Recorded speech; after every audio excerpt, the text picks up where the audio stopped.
"Remember how our roles reversed," said my former classmate, standing before me. Back in middle school, she was the picture of youth and health, but now her former self was nowhere to be seen. She smiled weakly, her figure emaciated. Why was she so kind to me? What happened to her that led to this state? I invited her to a cafe to find out what had happened to her since we graduated from middle school. What she shared was a past so heartrending that even as a listener, I found myself on the verge of tears. "My name is Jason, just a regular male student. I wish I could say that, but it's not that simple. My family is just my mom. We're a single-parent household. My dad didn't die. He left us for another woman. I barely remember his face, so it must have been a long time ago. Before I knew it, life without a dad became the norm. Since he left, my mom has been raising me on her own. She never complained and loved me more than anything, working every day. I wanted to repay her effort, so no matter how tough it got, I tried not to be a burden. But the harsh reality is that effort isn't always enough. If only it was just my dad who disappeared, but he took all our savings and bank bucks with him, probably to divert as much attention as possible to himself, likely for his mistress. Because of his selfish actions, we were really strapped for cash. Not just tight on money like other families, we lived in a dirt cheap apartment, usually having just one meal a day. It's not that we had nothing to eat, but we couldn't always have 3 full meals. This was when I was in middle school. My school didn't provide school meals. Lunch was always packed. But my mom worked from dawn till dusk and was too exhausted to even take a bath before falling asleep. There was no way she had time to make my lunch. Sure, she might have if I asked, but I couldn't bring myself to ask that of her. Working hard for my sake, but going without lunch during my growing years was hell. So I tried making lunch myself when she wasn't around. Minutes later, what sat in my lunchbox was as black as the darkest night. I thought it might suck me in if I touched it. Turns out I had 0 talent for cooking. My mom wasn't particularly fond of cooking, but could make decent meals. So I guess the one to blame is still my dad.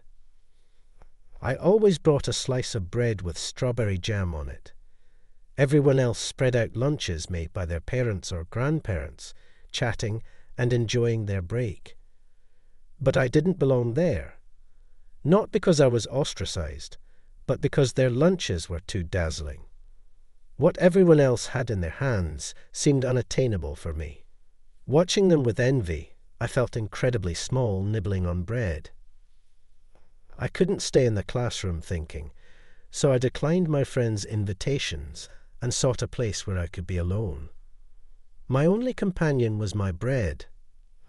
I had 2 options, the rooftop or behind the gym. Unfortunately, the rooftop was locked, so that was out of the question. It seems like hanging out on the rooftop during lunch is only a thing in TV drama series, so I decided to eat behind the gym. I could faintly hear the voices of students enjoying their break on the nearby playground, but no one ever came behind the gym.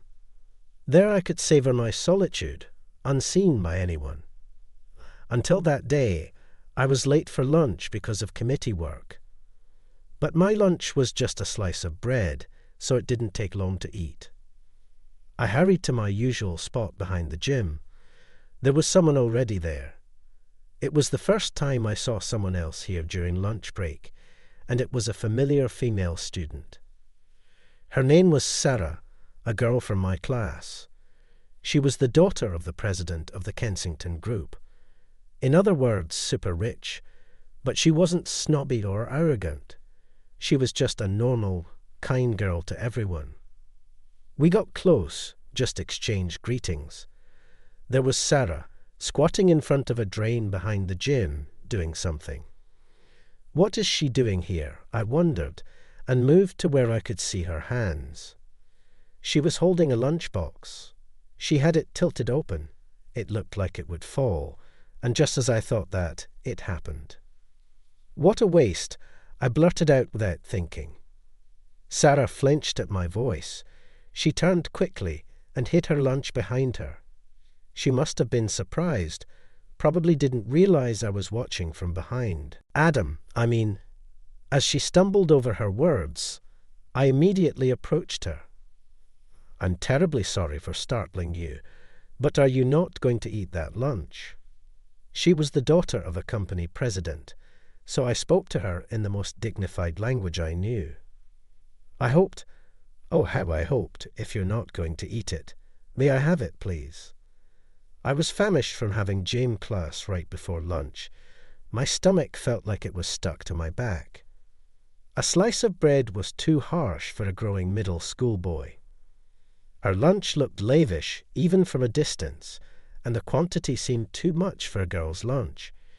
If she was going to throw it away, I'd be grateful for even a half bite. Sarah was momentarily stunned by my eagerness. "Sure, you can have it." Maybe it was because of my refined language, but she agreed. "Really? May I truly have it?" I couldn't believe my ears and asked again. "Yeah, really," she said, and handed it to me. That's when I lost consciousness. When I came to, the lunchbox was empty, and the aroma of a tangy sauce lingered in my mouth. After finishing the meal, I thanked her. "You don't need to thank me. I didn't make it," Sarah said. "Did you forget your lunch today?" She peered into my face. No. Actually, I have bread, but that's all I have." Saying that, I took out clumsily sliced bread, just bread with strawberry jam. That's all. Her eyes widened with surprise as she asked, "That's not much for a boy, right? Are you on a diet?" Would someone on a diet devour someone else's lunch like a beast? I had never told anyone before, but I explained how my father disappeared and how my mother, working tirelessly, didn't have time to make lunch. Sarah listened silently until the end, then she spoke. "But, Chasen, you're amazing, making your lunch yourself. It even looks tasty," she complimented me. It might have been the first time someone other than my mother praised me, and I felt a sense of pride. As a thank you for sharing my story, Sarah began to talk about her own family. In summary, her stepmother wasn't her biological mother. Her real mother had passed away, and her current mother was her father's second wife. The stepmother was nice to Sarah in front of her father, but she was worse when he wasn't around. Even the lunchbox was part of that harassment. Despite knowing Sarah's small appetite, she packed it with too much food, including things Sarah disliked. If Sarah left anything, her stepmother would say, "How can you leave it when I work so hard to make this?" and would become hysterical. That's why she was trying to throw away the contents. I see. No wonder the quantity was so much. To my starving self, it was a feast, but for her, it was an overwhelming amount. "So, you haven't eaten lunch yet today?" She nodded silently to my question, embarrassed. I offered her my bread. "Here, please have it." It's wrapped in plastic, so I didn't touch it directly. She took the bread from my hand and smiled. "Thank you," she said, enjoying the bread. After that day, we started exchanging lunches. Our meeting place was behind the gym. We shared stories and complaints while eating. Though we were in the same classroom, we hadn't talked much before, but we found we had a lot in common. After eating, I'd take a short nap while Sarah drew in her sketchbook. She was in the art club and amazingly good at drawing. The sound of her pencil on the paper was soothing, and I enjoyed those moments. Life became smoother for me from there. I was able to go to a nearby public high school with decent academic standing, and my mom cried tears of joy when I got accepted. Sarah ended up attending a boarding school for young ladies, located a bit far from where I was. She wanted to get away from her mother as soon as possible, and I remember her being incredibly excited the day she got accepted. Her drawings are more aggressive than usual. Then came our last lunch together. The thought of not being able to exchange lunches with her anymore felt a bit sad. On her last day, Sarah was still drawing in her sketchbook. Looking at her profile, I considered confessing my fleeting feelings, but wanting to keep this youthful memory to myself, I suppressed my tender emotions and etched her image into my mind. It wasn't long after I started high school my mother remarried. My stepfather, in his first marriage, had been caring for his disabled parents and hadn't had the chance to meet someone until now. He wasn't exactly handsome, but he was sincere and kind, a good match for my mother. With a stable income from his job, my mother quit her exhausting work and found a full-time job with less burden. My stepfather maintained a comfortable distance with me, so we quickly developed a relationship where I could call him Dad. Thanks to his support, I smoothly progressed in my studies and got into a renowned university. I landed a job at a major corporation, leading a life far richer than anything I could have imagined as a child. A few years into my job, I was leading busy yet fulfilling days, but due to a transfer within the company, I had to move. While I was excited about starting a new life in a place somewhat distant from my parents' home, I wasn't without anxiety about living in an unfamiliar area. Once I had settled into my new home, I went out to get groceries. There was a charming small shopping district nearby where I usually did my shopping. Even after a few years of working, cooking remained a challenge for me. I had practiced enough to make spaghetti, but my specialty was still macaroni and cheese. My mother had tried to teach me, but I was utterly hopeless. It's okay not to force yourself to practice. There are plenty of fast food restaurants, thus I was consoled. At the end of the shopping street, I discovered a small hamburger shop. My mother had said fast food restaurant meals were fine, but I never really liked them. I was afraid that relying solely on fast food restaurant meals at my age might be bad for my health. This small hamburger shop, though modest, was clean and had delicious-looking hamburgers on display. They seemed homemade. Yes, homemade meals are the best. Perhaps because I hadn't had much experience with homemade meals in the past, I quickly developed a fondness for those made by human hands rather than those mass-produced in factories. The fact that the shop was run by an elderly lady was a bonus point. The atmosphere of an established store made the hamburgers look even more appetizing. Looking at the hamburgers on display, I saw a variety of options. There were ham hamburgers, meat and vegetable hamburgers, bacon hamburgers, and more. All looked delicious and were priced affordably. Even a student could afford to buy two. I picked up a hamburger. That's when I felt a sense of déjà vu, not with the hamburgers, but with a picture on the wrapping paper. A subtle landscape painted casually on the wrapper. The wrapping paper was casually adorned with a delicate landscape painting. It was beautiful. It felt familiar, as if I had seen it somewhere before, but perhaps I was mistaken. I took the daily special hamburgers to the register. "Did you make these?" In response to my question, the elderly lady replied, No. I can't stand for long because of my bad legs, so I just mind the shop.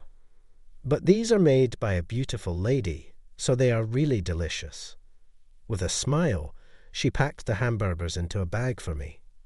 Back home, the lunch tasted somehow nostalgic, like something I had eaten before.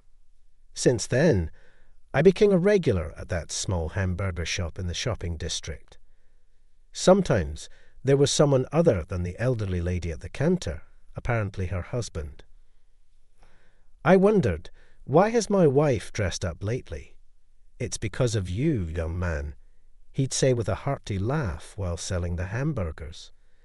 Besides these two, I never saw anyone else at the hamburger shop. I wondered where the beautiful lady the elderly lady mentioned was. One day, as usual, I went to the hamburger shop, only to find a blind man shouting in front of the shop, "Refund my money. The lunch was terrible." The man was shouting furiously. The person apologizing to the man was neither the usual elderly lady nor her husband. It was a slender woman I had never seen before. Behind her, the husband was saying, "Bad? Maybe you have something wrong with your taste buds, not our lunch." He was arguing back just as fiercely. "Quiet down, will you?"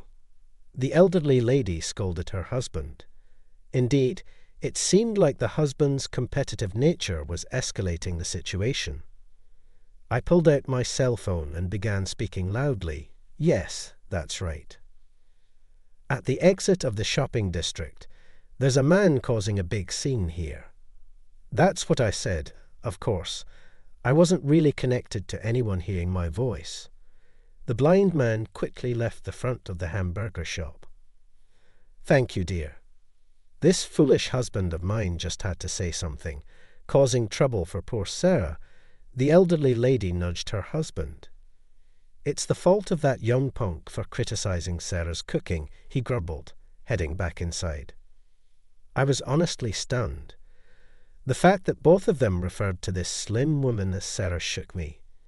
Sarah, that was the name of a girl from high school I was close to. The woman who had just been shouted at turned to me, surprised, and then said with a hint of sadness, "Jason, is that you?"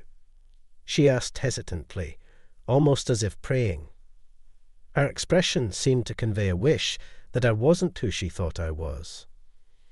"Yeah," I could only nod in response. "Do you remember me? I'm sorry for looking like this. It's like our roles have reversed," she smiled weakly. Seeing her smile, the image of Sarah from our school days overlapped. Though much thinner now, her face still bore traces of the old Sarah. "I remember you, but why are you here?" "This is quite far from our hometown," Sarah said. "It would be a long story. Today's been a lot, so I'm closing the shop early. You can go home now, Sarah," the elderly lady, having watched us, told her while waving her hand. She handed me a few hamburgers. They were oddly cold. After that, Sarah and I sat down at a nearby cafe to talk. What she shared was heartbreakingly unbelievable. Right after she started high school, her stepmother and father had a son. With the birth of a son, the presidency of the Kensington Group naturally shifted to Sarah's younger brother. As a result, Sarah's position in the Kensington family became considerably diminished, with some even deeming her as no longer useful. I was furious, but the story continued. After graduating high school, Sarah was forced into arranged marriages to strengthen the family's business. Her chosen spouse was a man 10 years her senior, the son of a business associate. Although he wasn't her type, she married him, thinking it was for the family's sake. However, her husband neglected her, spending every night out with his mistress. "Don't think our son is at fault for partying. You're the problem for failing to keep his heart." Sarah lived in a daily cycle of such demeaning comments. Finally, Sarah's husband, after having a child with his mistress, forced Sarah out of their home. Trying to return to her parents' home, Sarah found they wouldn't accept her back. Betrayed by her husband and abandoned by her family, she was left utterly depleted, both physically and emotionally. It was the couple who ran the hamburger shop who took her in. They gave me a place to stay when I had nowhere else to go, and they even let me work here. "They are really kind people," Sarah said, tears streaming down her face. Back then, she was an enviable, sparkling figure admired by everyone. Sarah was loved by all, treating everyone equally regardless of gender. I was appalled to learn that such a person had her educational opportunities taken away due to outdated values and had her life crushed by her husband and family. I'm really left with nothing. I feel completely empty, she said. I wanted to do something for her. After all, I still hadn't repaid the kindness I received from Sarah behind the gymnasium. Hey, Sarah, I've got something I want to discuss with you. I had a proposal for her. The major company I joined was a design firm founded by my stepfather. I was in charge of the media content department there. True, my joining the company was initially through my stepfather's connections. However, I found my fit in the design industry and consistently delivered results, so no one ever mentioned my connections anymore. I had even made some good friends there. Among them, I was particularly close with Kevin. Kevin was particularly good at delegating work and had a knack for knowing when to ease off. We were currently looking for an illustrator who could create background images for a project. Kevin usually excels in finding talented illustrators, but this time we were having trouble. We have illustrators, but finding one with a soft touch for background images, that's the issue. Can't you do something about it? I asked Kevin. Not just for any background artist, but for a creator with a gentle, warm touch. No compromises. After a serious sigh, he responded. All right, I'll bring you an amazing illustrator, one that'll impress even you. Too bad, Kevin. This time, I found an excellent illustrator before you did. Yes, my proposal to Sarah was for her to work as an illustrator with us. Sure enough, she was the one who had drawn the pictures on the hamburgers wrappers. Her illustrations were impressive enough to be an immediate asset to our company. How about working as an illustrator from home? Sarah quickly shook her head. My drawings are nothing special, just a hobby. I took out several of the hamburger wrappers I had saved every time I bought hamburgers. I carefully folded and preserved its wrapper. These are your drawings, right? I don't think the elderly couple could have drawn these. It's a waste to have such talent and not use it. The prints are just homemade, right? We'd really like you to join us, I begged her. I learned that she could also draw on a tablet. That made her even more desirable for our company. Still, she was hesitant. How about trying it out? If you don't like it, you can quit any time. We'll definitely pay you. She nodded in agreement. I could almost picture Kevin's frustrated face from afar. The next day, I brought Kevin to the hamburger shop.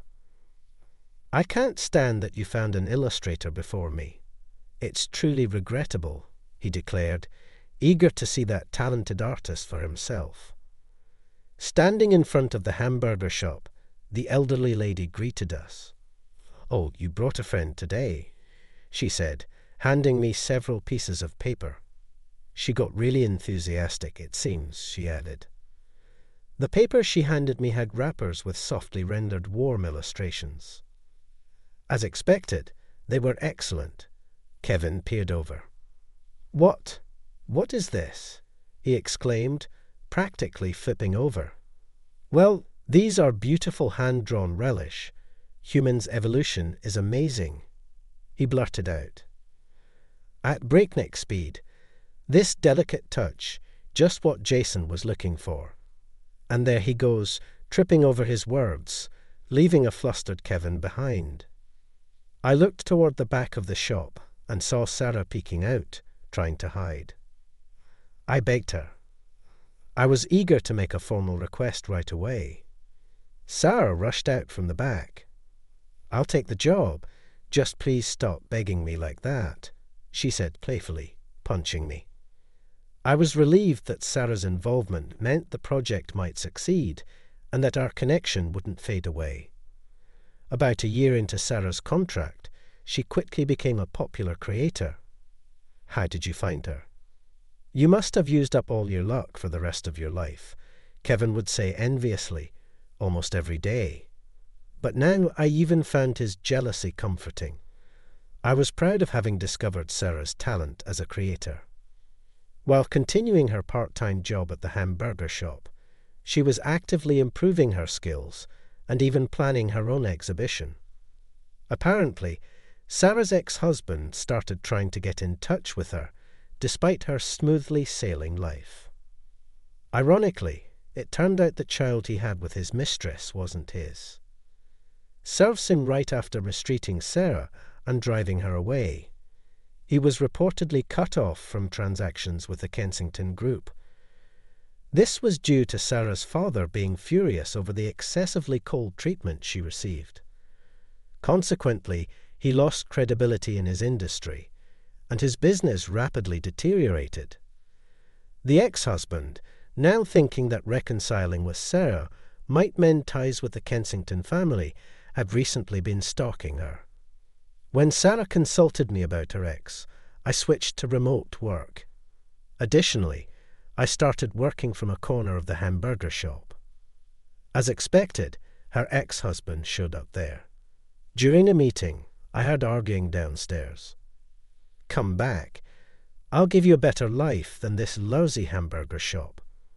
That must be the ex-husband's vile voice. "Stop it. Let go." Sarah's voice reached the second floor.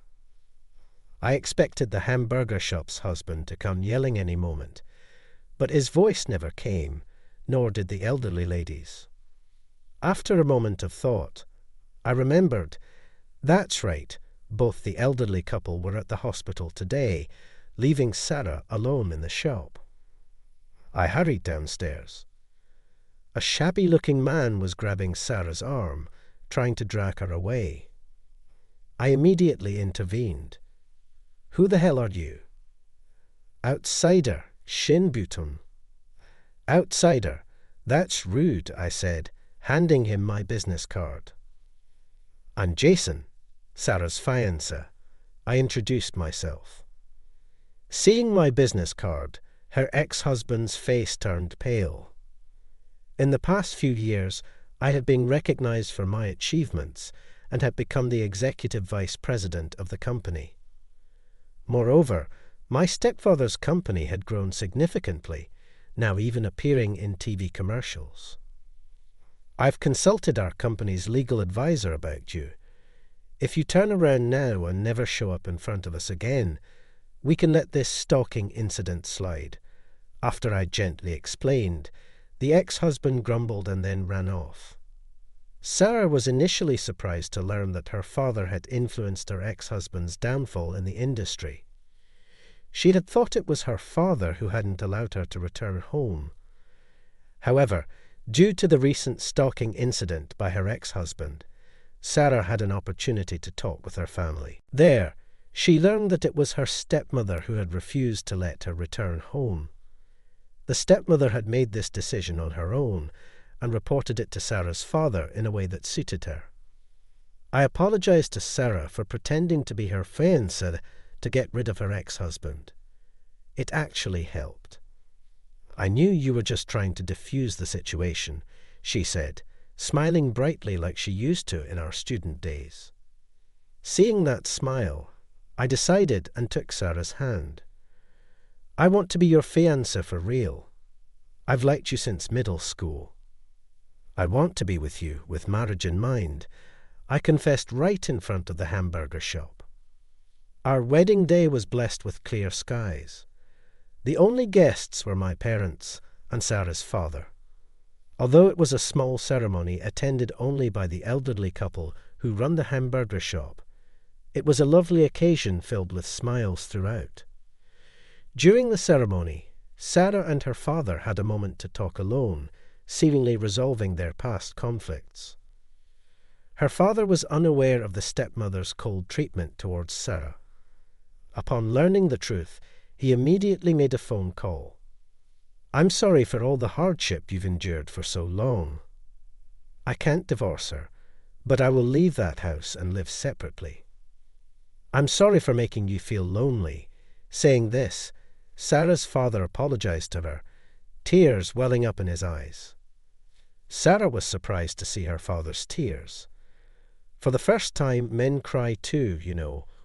Praised him for realizing his mistake, Sarah, the hamburger shop owner said, concluding the ceremony.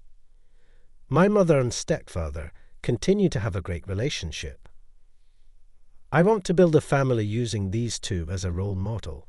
Living happily ever after with Sarah is my ideal. To live happily together, creating our own intimate memories.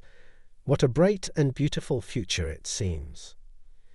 Maybe when we're older, we can run a hamburger shop like that elderly couple. I'll have Sarah draw pictures on the wrappers. I'm sure it will be popular. I smiled, looking at my wife in her simple yet elegantly lined wedding dress.